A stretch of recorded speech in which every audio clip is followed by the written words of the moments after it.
사회학에서 사람은 사회적 동물이다, 그렇게 정리를 내립니다. 무슨 말이냐면 더불어 살아간다라는 거예요.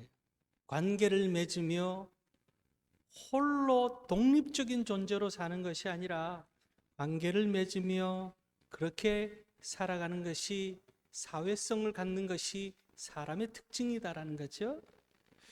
하나님께서 세상을 창조하시고 아담을 만드시고 홀로 있는 것이 보기에 좋지 않아서 그 홀로 있는 모습이 안타까워서 하와를 만드십니다. 그리고는 하와와 함께 더불어 삶을 통해서 가족을 만들고 가족을 이루고 그리고 사회를 이루어 나가게 만들어 주셨습니다. 하나님의 축복이요, 하나님의 선물이죠. 우리가 사회를 구성하고 사는 것 또한 하나님이 우리에게 주신 축복이고 선물입니다. 그래서요, 우리는 참 이 모이는 것들을 참 좋아합니다. 끼리끼리 모인다 그러죠. 이 목사님들과 이 만남이 있고 회의가 있어서 한 번씩 낮 시간에 이 커피점을 찾아가는 경우들이 있습니다. 가면은 전부 여성분들 앉아서 335 앉아서, 그 중에 목사님 몇 분 빼고는 전부 여성분들입니다. 얼마나 재밌게들 이야기를 하시는지, 무슨 이야기가 그렇게 재밌는지, 하하호호 깔깔깔, 옆 테이블에 있는 이야기 소리가 다 들려옵니다. 뭐 옷을 새로 샀는데 백화점에서 얼마를 주고 샀다느니, 똑같은 옷을 서문시장에서 샀다느니, 이런 이야기도 하고요. 온갖 이야기를 합니다. 그렇게 재미나게 이야기를 합니다. 그런데 그 이야기를 곰곰이 귀넘어 듣다 보면은 참 재밌게 이야기하는데 왠지 외로움이 느껴진다라는 생각이 들 때가 있습니다. 막 서로가 자기 자랑을 하고 서로에 대해서 칭찬하고 하는데 그 모습 속에 서로에게 대한 위로를 얻기보다는 외로움을, 자기 스스로 외로움을 달래려고 하는 그런 모습들이 보입니다. 왜 그렇습니까? 오늘 우리가 사회성을 가지고 그렇게 더불어 살아감에도 불구하고 우리는 참 외롭다라는 생각을, 더불어 살아가면서도 혼자라는 생각을 참 많이 합니다. 외롭다. 여러분 그런 느낌 느껴보지 않으셨습니까? 가족이 있고 가정이 있고 가정에서도 함께 어우러지고 또한 친구들과 어우러지는데 내 이 속마음을 다 털어놓을 그런 친구가 없고 주위에 사람이 없다고 하는, 사람이 많은데 사람이 없다고 하는 외로움을 느낍니다. 그런 느낌 느껴보지 않으셨습니까? 우리 성도님들은 아무도 그런 느낌을 느껴보지 않으신 것 같아요. 세상에 많은 사람들은 그런 외로움을 가지고 살아갑니다. 그 이유는 서로가 자신을 감추기 때문에, 자기를 드러내기보다는 자기를 드러내는 것이 상대방에게 약점으로 작용하기 때문에 자신의 약점을 들추지 않기 위해서 서로가 서로 자신을 포장하고 가면을 쓰고 또 위선적인 모습 속에서 속에는 악한 것들이 가득 차 있는데 겉은 잘 포장된 모습으로 그렇게 세상을 살아갑니다. 그렇기 때문에 서로의 모습 속에서 위로를 얻고 용기를 얻고 힘을 얻기보다는 오히려 외로움을 얻고 두려움을 얻게 되는 그런 이 세상 속에 우리가 심리적으로 살아가고 있습니다. 여러분, 이 문제를 근본적으로 해결할 수 있는 비결은 예수 그리스도를 만나는 것밖에 없습니다. 진정한 우리의 위로자가 되시고 우리를 용서하시고 우리의 모든 문제를 해결하여 주시는 예수 그리스도를 만나지 않으면은 우리는 이 외로움에 쌓여서, 외로움이 겹겹이 쌓임으로 인하여서 차라리 내가 스스로 생을 포기하는 것이 낫겠다라고 하는 극단적인 데까지 몰려갈 수밖에 없습니다. 여러분, 예수를 만나신 것을 인생의 가장 기쁨으로 여길 수 있길 바랍니다. 우리는 예수를 만났기 때문에, 예수 그리스도를 만났기 때문에 이 모든 문제를 주님 앞에 내려놓을 수 있는 거예요. 주님 앞에 기도로 내려놓을 수 있고 문제를 말씀 속에서 찾을 수 있고 슬플 때나 기쁠 때나 찬양을 통해서 우리의 마음을 위로를 얻게 되는 겁니다. 얼마나 놀라운 축복입니까?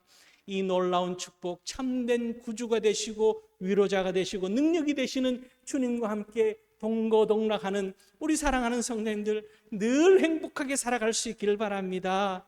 또한 이 행복과 이 기쁨을 아직도 알지 못하는 외로움에 젖어서 늘 헤매이는 우리의 이웃들에게 전할 수 있는 또한 축복의 통로의 삶을 살아갈 수 있길 바랍니다.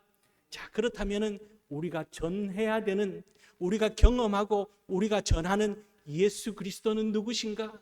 오늘 본문에 잘 기록되어져 있습니다. 그 첫 번째는요, 예수 그리스도는 우리의 대제사장으로 오셨다라고 그렇게 말씀하고 있습니다. 14절 말씀을 보면은 그러므로 우리에게 큰 대제사장이 계시니 승천하시니 곧 하나님의 아들 예수시라 우리가 믿는 도리를 굳게 잡을지어다 이렇게 말하고 있습니다. 구약 시대 때는 모든 백성들이 하나님 앞에 직접 나아갈 수가 없었습니다. 왜냐하면 죄인이기 때문에. 그래서 죄를 해결하기 위해서 이 죄값을 대신 치르기 위해서 집에서 기르는 짐승, 아끼는 짐승, 가장 깨끗한 짐승을 하나님 앞에 드렸습니다. 내 죄 사함 받기 위해서 내 대신 짐승을 드렸습니다. 그리고는 눈앞에서 짐승을 제사장이 잡습니다. 칼을 들고 그 짐승의 멱을 따고 내장을 꺼내고 그렇게 하나님 앞에 제사를 드리는 모습을 보면서 내가 사랑했던 짐승, 내가 아꼈던 짐승이 내 죄 때문에 하나님 앞에 저렇게 죽어가는구나. 그 모습을 보면서 다시는 죄 짓지 말아야지. 내가 늘 너무너무 아꼈던 짐승인데 저렇게 내 때문에 희생되는 모습을 보면서 다시는 죄 짓지 말아야지. 그런데 여러분, 그게 그렇게 됩니까? 세상을 살다 보면은 한 1년쯤 지나면은 또 죄 짓게 됩니다. 그럼 또 집에 있는 짐승을, 양이든 염소든 그 흠 없는 새끼를, 그 이쁜 짐승을 하나님 앞에 또 드려야 됩니다. 그렇게 죄 짓고 용서 구하고 죄 짓고 용서 구하고 그렇게 반복하던 것이 구약의 모습이었습니다. 주님께서는요, 이 문제를 해결하여 주시기 위해서 이 땅에 오셨다라는 거죠. 구약의 이 죄 용서함에 대해서 우리가 잘 와닿지 않는 부분들이 있는데 요즘은 집집마다 반려동물들을 키웁니다. 집에 개도 있고 고양이도 키우고 얼마나 이쁩니까? 키울 때마다. 그죠? 별로 안 이쁘십니까? 집에 키우는 짐승들이. 오늘 다들 표정들이 왜 이렇게 심각하십니까? 무슨 근심을 가지고 오셨는지 모르지만은 오늘 말씀 듣는 가운데 마음의 변화가 일어날 줄 믿습니다. 저희 집에도 큰아들이 데리고 온 고양이가 3마리가 있습니다. 3마리를 데려다 놓고는 서울로 훌쩍 떠나버렸어요. 그리고 그 3마리를 감당하는 것은 오로지 저의 아내의 몫입니다. 밤낮 닦여주고 또 배설물 치우고 그러고 이뻐합니다. 그런데요, 여러분, 내가 하나님 앞에 죄를 지어서 내 대신 죄값을 치르기 위해서 그 한 마리를 하나님 앞에 드려야 된다면 여러분 마음이 어떻겠습니까? 그렇게 드리면서 눈앞에서 죽는 모습, 창자가 다 꺼내지고 하나님 앞에 제물로 드려지는 모습을 보면은 다시는 죄 짓지 말아야지, 그런 생각이 들 겁니다. 그런데 시간이 지나면은 또 세상 속에서 죄를 범합니다. 그럴 때 또 한 마리를 드립니다. 다시는 죄 짓지 말아야지. 그리고는 한 1년쯤 지나면은 또 드립니다. 그거를 반복한 것이 구약의 모습입니다. 아마 오늘날도 그래야 된다면은 여러분 집에 반려동물이 남아나지 않을 거예요. 그러지 않겠습니까? 예수님께서는 이 땅에 하나님의 아들이시면서 이 문제, 이 근본적인 죄의 문제를 해결하기 위해서 우리 가운데 찾아오셨다라는 거죠. 그리고는 죄 없으신 주님께서 친히 속죄양이 되셔서, 제사장이시면서 속죄양이 되셔서 우리 가운데 제물로 드려지신 것이 주님의 모습이라는 것을 오늘 말씀하고 있습니다. 우리는 그 주님을 믿기만 하면, 주님을 믿기만 하면 모든 죄를 사함받고 이제 죄인이 아닌 죄인의 신분이 아닌 의인의 신분으로 살아갈 수 있는 축복이 우리에게 허락되어졌다라는 거죠. 예수님께서 십자가에 돌아가실 때에 다 이루었다 말씀할 때 성소의 이 지성소와 성소를 가르는 그 휘장이 위에서부터 아래로 찢어졌다라고 그렇게 말씀하고 있습니다. 그런데 이 그 성소와 지성소를 가르는 그 천이요, 얼마나 이 직조가 단단히 짜여졌는지 황소 10마리가 양쪽에서 잡아당겨도 찢어지지 않도록 그렇게 만들어진 것이 성소의 휘장입니다. 그런데 말씀에 보면 마태복음 27장 50절에 보면 단번에 찢어짐을 기록하고 있습니다. 무슨 의미입니까? 주님께서 우리의 어린 양이 되셔서 친히 제물이 되심으로 인하여서, 주님이 제사장으로 그 제물이 드려짐으로 인하여서 우리와 하나님 사이에 막혔던 죄의 문제가 다 해결되어졌다라고 하는 그 말씀 아닙니까? 그러기에 오늘 우리가 이 자리에 나와서 하나님 앞에 예배하는 것 아니겠습니까? 감사하지 않을 수 없는 거예요. 우리는 그러지 않았다면 오늘도 반려동물 한 마리 드리고 내일도 한 마리 드려야 되고 가슴이 찢어지는 것 같은 그런 고통을 느끼면서도, 그러면서도 또 시간이 지나면은 죄에 무감각해져서 또 드려야 되는 그런 인생을 살 수밖에 없는 것이 우리의 모습입니다. 그런데 주님께서 이 문제를 해결하여 주심으로 인해서, 주님의 그 크신 사랑으로 인해서 오늘 우리가 이 자리에 있는 겁니다. 그리고 나서 우리의 신분이 바뀌었습니다. 죄의 종, 사단의 노예, 죄의 종으로 사단의 노예로 끌려다니는 인생이 이제 우리의 신분이 바뀌었습니다. 미국의 존 F 케네디 대통령 당시에 찍힌 유명한 사진 한 장이 있습니다. 이 존 F 케네디가 백악관 집무실에서 집무를 보고 있는데 그 책상 아래에서 아들이 숨바꼭질하는 사진이 찍힌 것이 있습니다. 아주 유명한 사진입니다.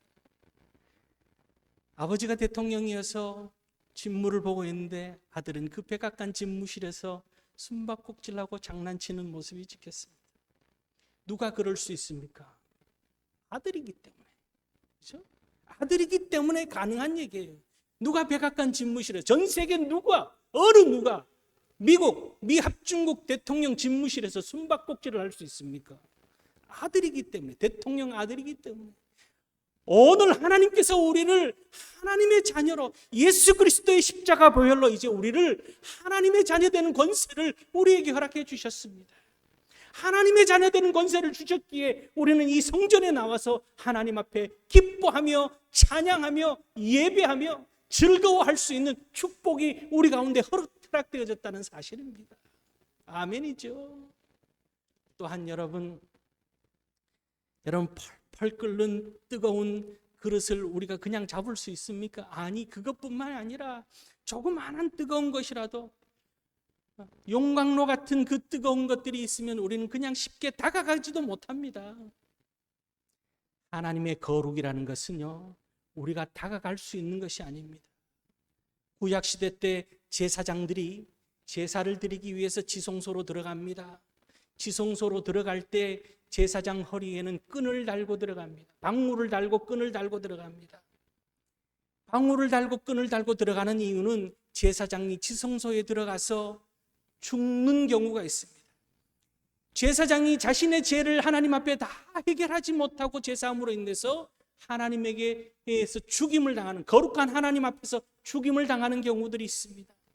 방울 소리가 들리지 않으면은 그 지성소에는 아무나 들어갈 수 없기 때문에 방울 소리가 들리지 않으면 제사장이 죽었다고 여기고 줄을 잡아당겼습니다. 밖에서 줄을 잡아다 끄집어냈습니다. 아무나 지성소에 들어갈 수 없었기에. 여러분, 오늘 우리는 어떻습니까? 거룩하신 하나님 앞에 예수 그리스도의 보혈의 피공로를 힘입어서 우리가 주님 앞에 다 나올 수 있게 된 것입니다. 이 축복과 건세와 특권을 우리가 누리고 있다는 사실이에요.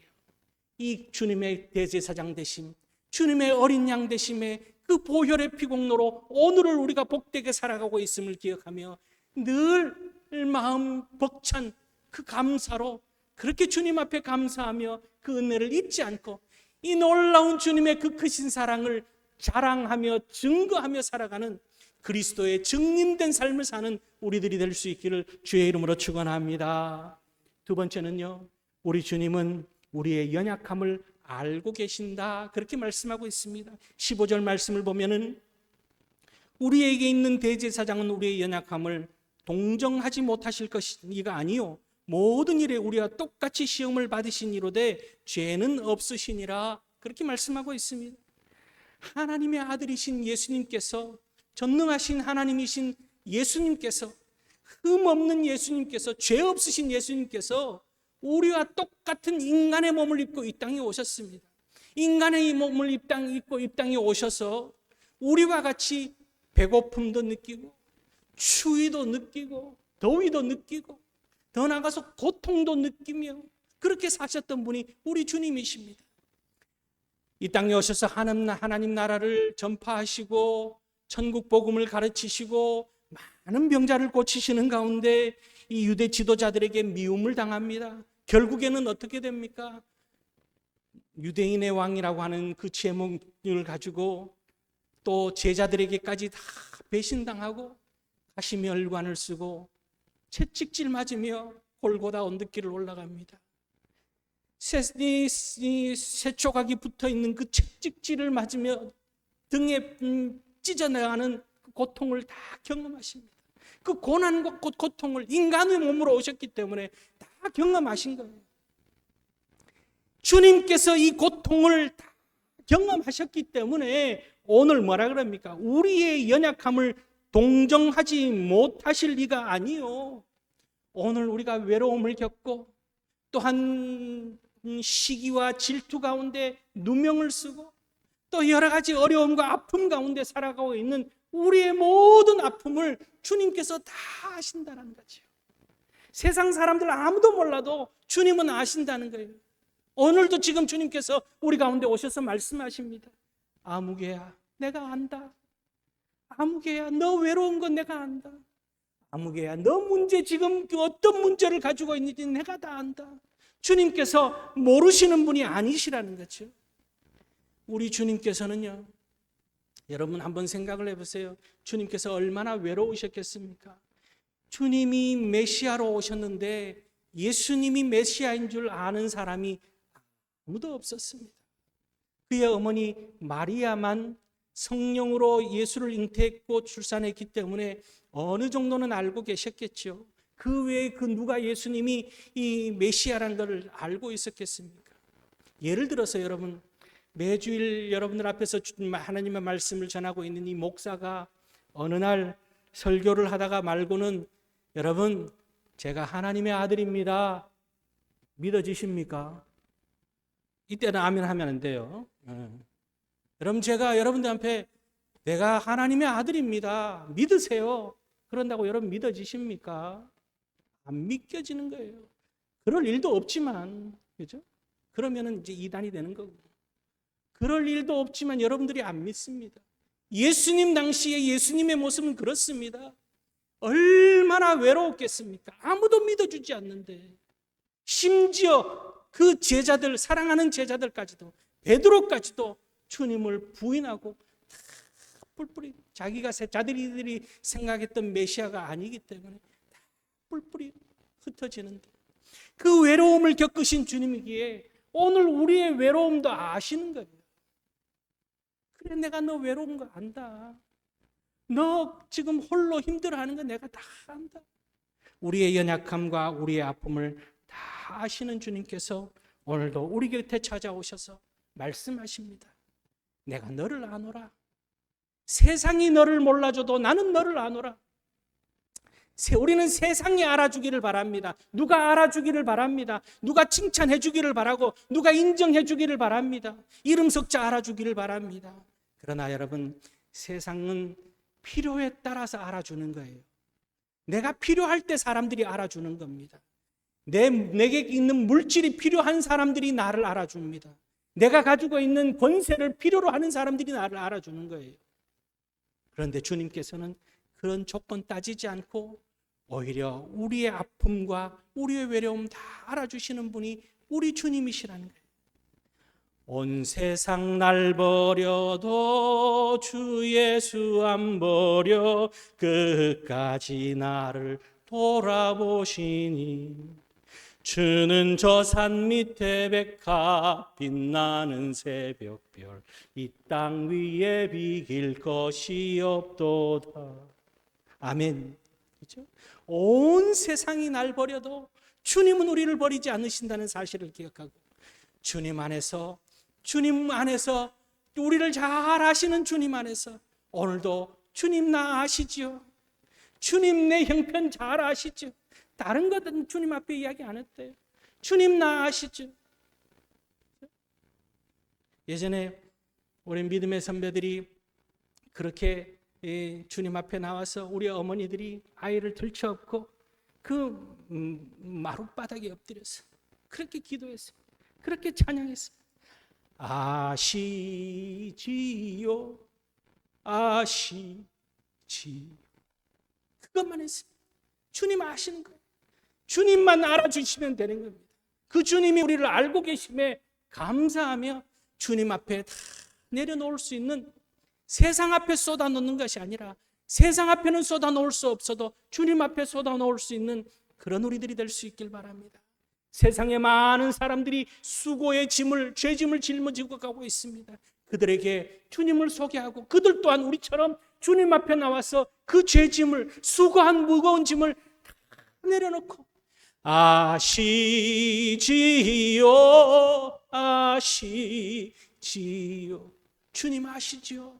그렇게 주님 앞에 고백할 수 있는 그들을 주님 앞으로 인도해내는 우리들이 될 수 있기를 주님의 이름으로 축원합니다. 마지막으로요, 주님은 우리의 연약함을 아실 뿐 아니라 우리를 긍휼히 여기신다, 그렇게 약속하고 있습니다. 오늘 16절 말씀을 보면은 그러므로 우리는 긍휼하심을 받고 때를 따라 돕는 은혜를 얻기 위하여 은혜의 보좌 앞에 담대히 나아갈 것이니라, 그렇게 말하고 있습니다. 대제사장 되시는 주님께서 우리의 죄를 단번에 해결하여 주시고 우리의 연약함을 다 아시고 우리를 돌아보시고 절망과 괴로움 속에 사로잡혀 있는 우리들을 위로하시는 주님께서 우리를 불쌍히 여겨주신다, 긍휼히 여겨주신다, 다르게 표현하면 불쌍히 여겨주신다, 그렇게 말하고 있습니다. 여러분, 우리가 해결하지 못하는 문제들이 우리가 살아가면서 참 많습니다. 육신의 질병의 문제를 우리가 의학이 발달되어도 완전히 해결하지 못하는, 우리는 지난 3년여 동안 눈에 보이지도 않는 그 바이러스에 온 세계가 휩싸여서 해결하지 못하고 살았습니다. 또한 세계 곳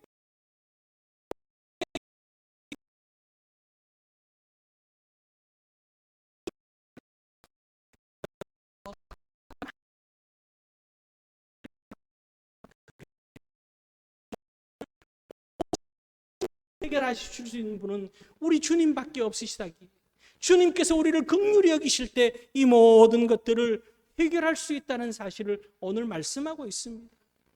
주님께서 우리를 불쌍히 여겨주셔야 되는 거예요. 주님께서 우리를 불쌍히 여겨주시기를 우리는 때를 놓치지 않고, 오늘 그 말씀입니다.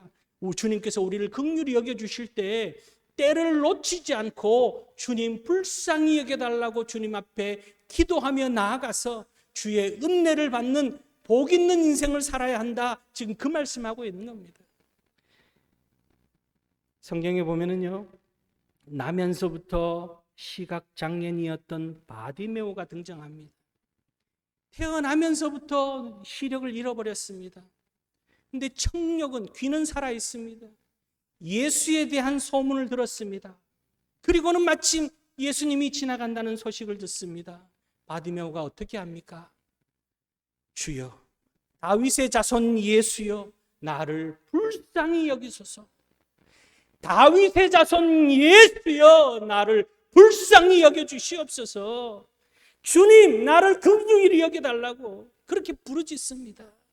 사람들이 윽박지릅니다. 조용하라고. 지금 어디서 떠드냐? 더 크게 외칩니다. 다윗의 자손 예수여, 나를 불쌍히 여겨주시옵소서. 더 크게 외칩니다. 예수님을 따르는 무리가 얼마나 많았겠습니까? 왁자지껄하면서 예수님을 따랐겠지요. 그런데 이 바디메오의 외치는 소리가 주님 귀에 들린 겁니다. 여러분, 우리가 주님 앞에 부르짖어 기도할 때 이렇게 주님이 들으실 때까지 주님 앞에 간절히 부르짖어야 되는 거예요. 그럴 때 은혜의 때를 놓치지 않을 수 있는 겁니다. 그럴 때 주님께서 부릅니다. 데리고 오라고. 그러자 바디메오가 어떻게 합니까? 전 재산인 겉옷을 다 내려놓고 달려갑니다. 세상적인 것 다 내려놓고 주님 앞에, 그 어떤 것과도 바꿀 수 없는 주님을 만나는데 다 내려놓고 주님 앞에 달려갑니다. 그리고는 주님께서 그에게 묻습니다. 내가 무엇하여 주기를 원하느냐? 예, 제가 보기를 원합니다. 자신의 마음의 소원을 이야기합니다. 여러분, 우리가 주님 앞에 주님 우리를 긍휼히 여겨 주시옵소서 외칠 때 주님께서 우리에게 묻습니다. 무엇하여 주기를 원하느냐? 여러분, 마음의 소원을 주님 앞에 고백할 수 있길 바랍니다. 그럴 때 주님께서 응답하여 주십니다. 너의 믿음이 너의 믿음대로 될지어다. 너의 믿음대로 될지어다. 오늘 우리가 주님을 믿는 믿음 안에서 주님 앞에 나와서 주님 우리를 불쌍히 여겨주시옵소서, 우리를 긍휼히 여겨달라고 외치는 것은 우리의 믿음입니다. 지금 중국에서 아시안 게임이 열리지 않습니까? 중국의 한 호텔 그 지배인이 글을, 소셜에 장문의 글을 글을 올린 내용이 인터넷에서 화제가 되었습니다. 중국 사람과 한국 사람과 일본 사람의 특징이 있다는 거예요. 여러 가지가 있는데 한국 사람이 제일 깨끗하게 호텔을 사용한다는 거죠. 음식물 분리수거까지 호텔에서도 다 해놓고 가는 게 한국 사람이라는 거예요. 중국 사람은 그러지 않는 거예요. 일본 사람도 그러지 않는데, 또 하나의 특징이 뭐냐면은 아침 식사 뷔페 식당에서 식사를 하는데 보면은 계란 후라이가 있으면은 중국 사람은 한 접시에 5개씩 6개씩 자기 식구들 거 막 다 가져간다는 거예요. 그렇게 줄을 서서 계란 후라이를 해서 주면은 중국 사람들은 한꺼번에 그렇게 많이 가져가면서 새치기해서 가져가기도 하는데, 일본 사람의 특징은 그냥 묵묵히 뒤에서 지켜보며 기다리고 있다는 거예요. 자기 차례 될 때까지. 한국 사람의 특징이 뭔지 아세요? 줄을 서서 이렇게 보다가 그러면은 피식 웃고는 힐끗 보고는 그냥 가버린다는 거예요. 계란 후라이 하나에 목숨을 걸어, 이런 마음이죠. 여러분, 계란 후라이에는 우리가 목숨 걸 일은 없지만 주님이 우리를 불쌍히 여겨주시는 데는 우리의 생명을 걸고 주님 앞에 외쳐야 되는 거예요. 부르짖다가 아닌가 보다 포기하고 돌아서는 것이 아니라, 오늘 우리가 한 영혼을 주님 앞으로 인도해내기 위하여서 지금 주님께서 우리에게 복음을 전할 수 있는 때를 허락하여 주셨습니다. 이 은혜의 때를 놓치지 않기를 바랍니다. 그 한 영혼 한 영혼을 놓고 주님 불쌍히 여겨주시옵소서. 주님 불쌍히 여겨주시옵소서. 주님께서 불쌍히 여겨주실 때에 내 믿음대로 될지어다. 아멘. 우리에게 허락해 주시는 겁니다. 그 믿음 가지고 주님께서 오늘도 우리를 긍휼히 여겨주실 줄 믿는 믿음 가지고 우리의 대제사장 되시는 주님 앞에 부르짖어 기도하며, 누구보다도 우리를 잘 아시는 주님께서 역사하여 주실 줄 믿고 주님 앞에 나와서 주님 두 손 꼭 붙들고 날마다 승리의 삶, 놀라운 하나님의 축복을 누리는 삶을 살아가는 그런 우리 성도님들 다 될 수 있기를 주의 이름으로 축원합니다. 기도하시겠습니다.